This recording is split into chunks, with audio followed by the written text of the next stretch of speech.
বিশ্ব সাহিত্যের দরবারে এমন একজন সাহিত্যিকের আবির্ভাব ঘটেছে যাঁদের সৃষ্টি সব বয়সের মানুষের কাছেই সমান সমাদর লাভ করেছে। রোম্যান্টিক যুগের বিখ্যাত ফরাসি লেখক আলেকজান্ডার দুমা ছিলেন সেই গোত্রের অন্যতম সাহিত্যিক। নাটক, প্রবন্ধ, উপন্যাস, মূলত সাহিত্যের এই তিন জনপ্রিয় শাখায় তার অবাধ বিচরণ সারস্বত সমাজের প্রশংসা লাভ করেছিল। দুঃসাহসিক অভিযান এবং রোমাঞ্চে ভরপুর ঐতিহাসিক উপন্যাস এবং রোম্যান্টিক রচনাগুলির জন্য দুমা অবিস্মরণীয় হয়ে থাকবেন সারা বিশ্বের পাঠকের কাছে। মানুষের বিশ্বাসঘাতকতা, প্রতিশোধ স্পৃহা ইত্যাদি প্রবৃত্তিগুলোই দুমার সাহিত্যের উপকরণ হিসেবে বারবার উঠে এসেছে। যেহেতু সব দেশে সবকালেই এইসব প্রবৃত্তি মানুষের মধ্যে লক্ষ্য করা যায়, সে কারণেই তাঁর সাহিত্যকর্ম দেশ কালের গণ্ডি ছাড়িয়ে হয়ে উঠেছে বিশ্বজনীন। বিশ্বের সর্বাধিক পঠিত ফরাসি লেখক তিনি। নাটক রচনা দিয়ে সাহিত্য জীবন শুরু করেন তিনি এবং পরে সাময়িক পত্রের জন্য প্রবন্ধ, এমনকি ভ্রমণের বইও রচনা করেছিলেন দুমা। সাহিত্যের পাশাপাশি সামরিক বাহিনীতে যোগ দেওয়ার অভিজ্ঞতাও ছিল তাঁর। আলেকজান্ডার দুমার বিখ্যাত একটি উপন্যাস হল the Count of Monte Cristo. নমস্কার, সব বাংলায় ভিডিও চ্যানেলে আপনাদের স্বাগত।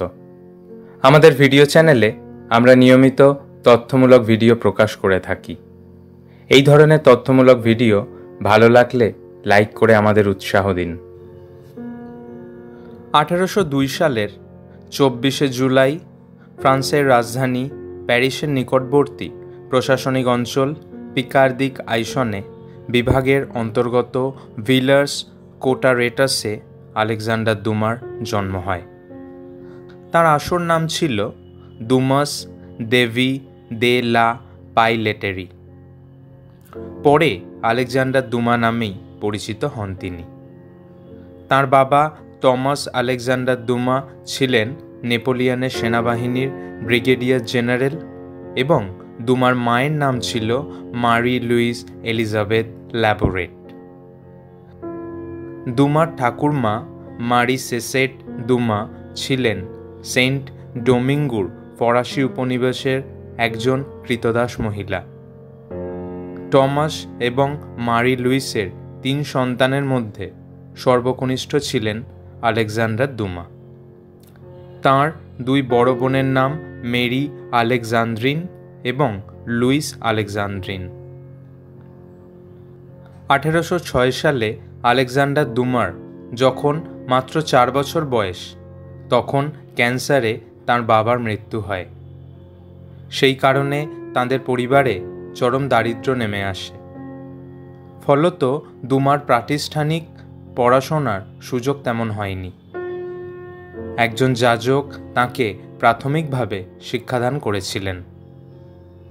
পড়াশোনার প্রতি তাঁর সহজাত ভালোবাসা ছিল।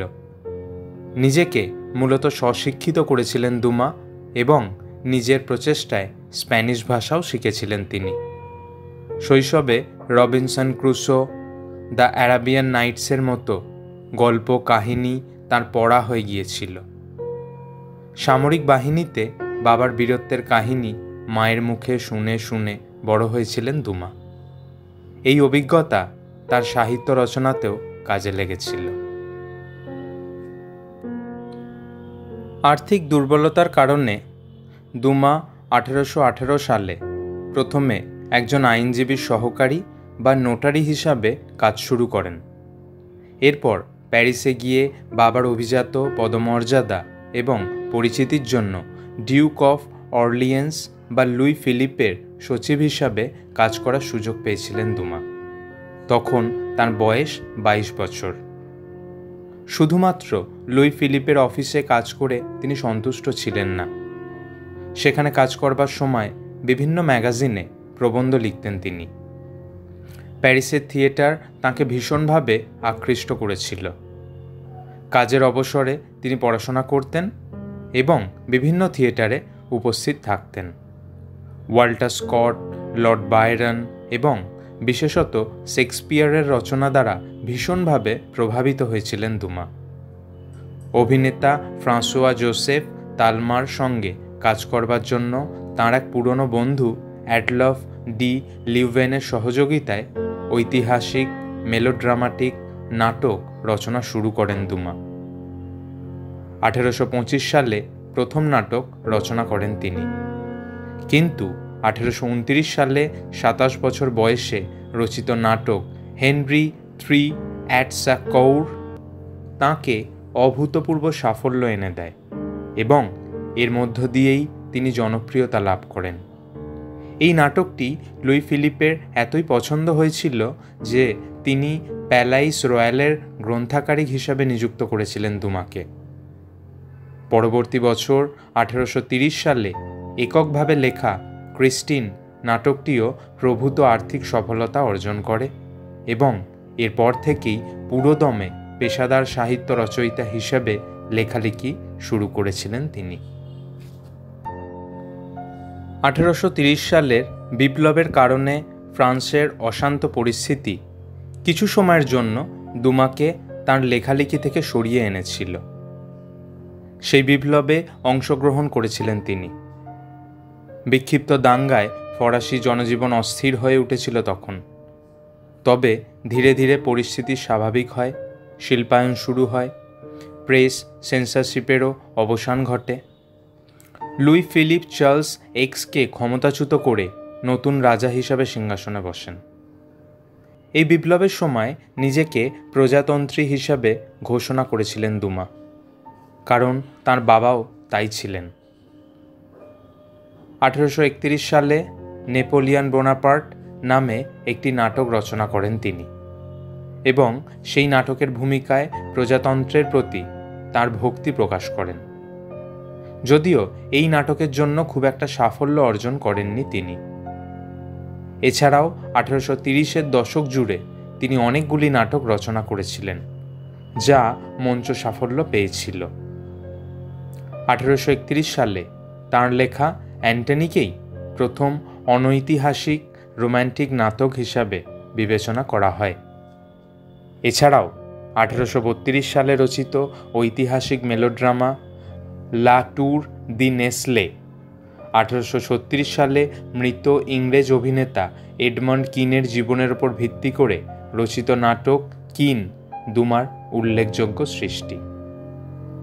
এছাড়াও রিচার্ড ডার্লিংটন, লা রেইনে মার্গটের মতো নাটকও রচনা করেছিলেন তিনি। সেই সময় সংবাদপত্রে ধারাবাহিকভাবে উপন্যাস রচনার রমরমা চলছিল। দুমাও সেই পথ বেছে নিয়েছিলেন। 1836 সালে জুলাই থেকে সেপ্টেম্বরে তাঁর প্রথম ধারাবাহিক উপন্যাস লা কমটেস দে সালিসবারি প্রকাশিত হয়। 1838 সালে দুমা নিজের লেখা একটি জনপ্রিয় নাটককে পুনরায় লে ক্যাপিটাইন পল নামক উপন্যাস হিসাবে নির্মাণ করেন। 1839 থেকে 1841 পর্যন্ত দুমা তাঁর বন্ধুদের সহযোগিতায় 8 খণ্ডে সম্পূর্ণ সেলিব্রেটেড ক্রাইমস নামে একটি সুবৃহৎ সংকলন প্রকাশ করেছিলেন ইউরোপের ইতিহাসে কুখ্যাত অপরাধী এবং অপরাধ জগতের উপর।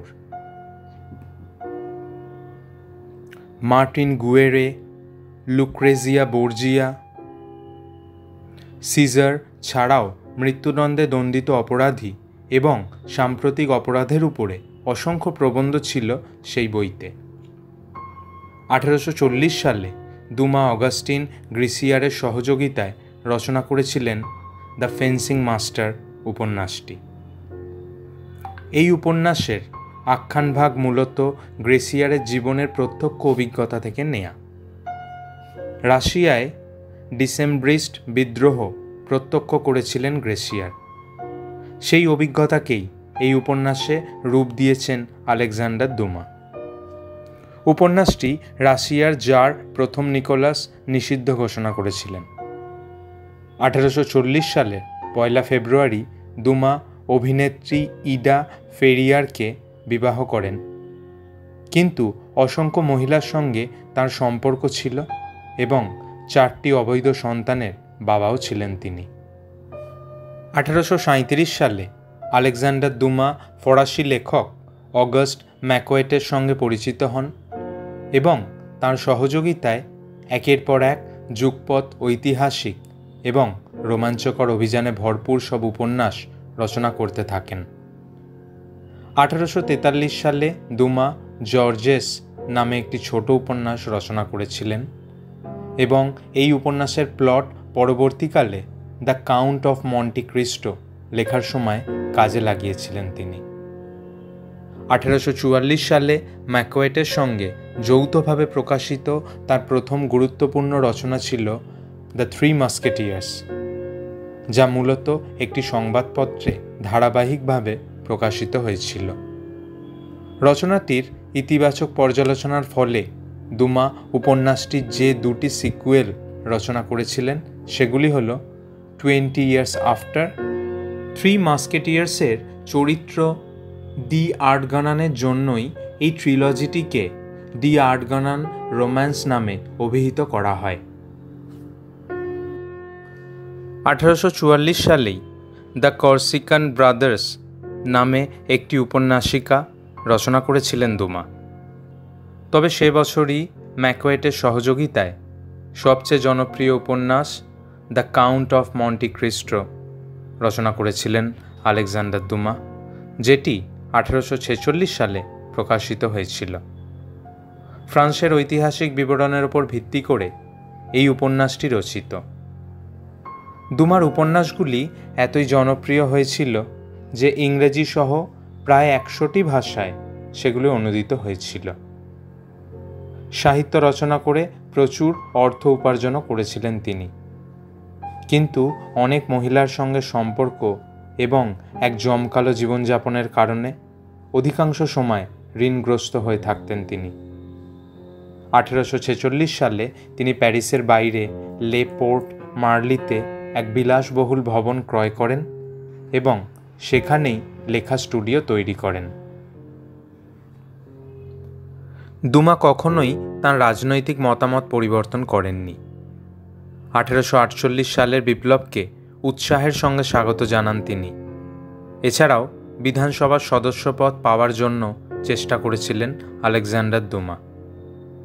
1851 সালে লুই ফিলিপের পতনের পর তৃতীয় নেপোলিয়ান রাষ্ট্রপতি নির্বাচিত হন। দুমার প্রতি খুব একটা অনুকূল দৃষ্টিভঙ্গি ছিল না তাঁর। তাছাড়া ঋণের বোঝাও উত্তরোত্তর বৃদ্ধি পাওয়ার কারণে 1851 সালে বেলজিয়ামের ব্রাসেলসে চলে যান দুমা। 1853 সালে প্যারিসে ফিরে আসেন তিনি এবং লে মাস্কেটেয়ার নামে একটি পত্রিকা শুরু করেন। এই পত্রিকা শিল্প সাহিত্যের প্রতি নিবেদিত ছিল।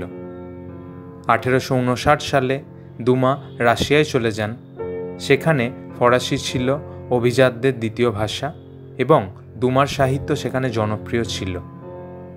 রাশিয়ায় 2 বছর কাটিয়েছিলেন দুমা এবং Saint Petersburg, Moscow, Kazan, Astrakhan, Baku এবং তিবিলিস ইত্যাদি বিখ্যাত জায়গাগুলি পরিদর্শন করেন। এই অভিজ্ঞতার উপর ভিত্তি করে রাশিয়া সম্পর্কে ভ্রমণের বই রচনা করেছিলেন তিনি। 1861 সালে ইতালির রাজা যখন ভিক্টর দ্বিতীয় এমানুয়েল, তখন দুমা সেখানে ভ্রমণ করেন এবং পরবর্তী 3 বছর ইতালির একীকরণের আন্দোলনে অংশ নিয়েছিলেন। সেখানে তিনি এল ইন্ডিপেন্ডেন্তে নামে একটি সংবাদপত্র প্রতিষ্ঠা করেন। ইটালিতে থাকাকালীন জিউসেপ গ্যারিবাল্ডির সঙ্গে তার ঘনিষ্ঠতা হয়েছিল। গ্যারিবাল্ডির উদারনৈতিক প্রজাতন্ত্রের নীতিকে সমর্থন করেন দুমা এবং ফ্রিম্যাসনারির সদস্য হিসেবেও অঙ্গীকার করেন। 1864 সালে প্যারিসে ফিরে এসে ইতালি সম্পর্কে ভ্রমণ বিষয়ক গ্রন্থ রচনা করেন তিনি। তার ভ্রমণ বিষয়ক গ্রন্থগুলির মধ্যে উল্লেখযোগ্য হল a year in Florence, from Paris to Cadiz এবং travel impression in Russia. দুমা আখ্যানধর্মী সাহিত্য যেমন রচনা করেছিলেন, তেমনি তার পাশাপাশি রাজনীতি এবং সংস্কৃতি বিষয়ক বহু নিবন্ধ এবং প্রবন্ধও লিখেছিলেন। এছাড়াও তিনি ছিলেন একজন ভোজনরসিক এবং রন্ধন বিশেষজ্ঞ। তার মৃত্যুর পরে প্রকাশিত দুমার সুবিশাল গ্র্যান্ড ডিকশনারি দে কুইজিন বইটিকে রন্ধন বিষয়ক বিশ্বকোষ বলা চলে।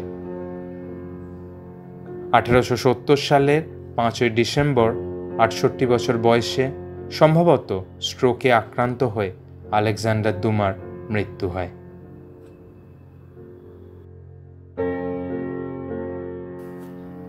ভিডিওটি আপনাদের কেমন লাগলো আমাদের কমেন্ট করে জানান। এই ধরনের ভিডিও নিয়মিত পেতে আমাদের ইউটিউব চ্যানেলটি সাবস্ক্রাইব করুন আর আমাদের ফেসবুক পেজ লাইক করুন।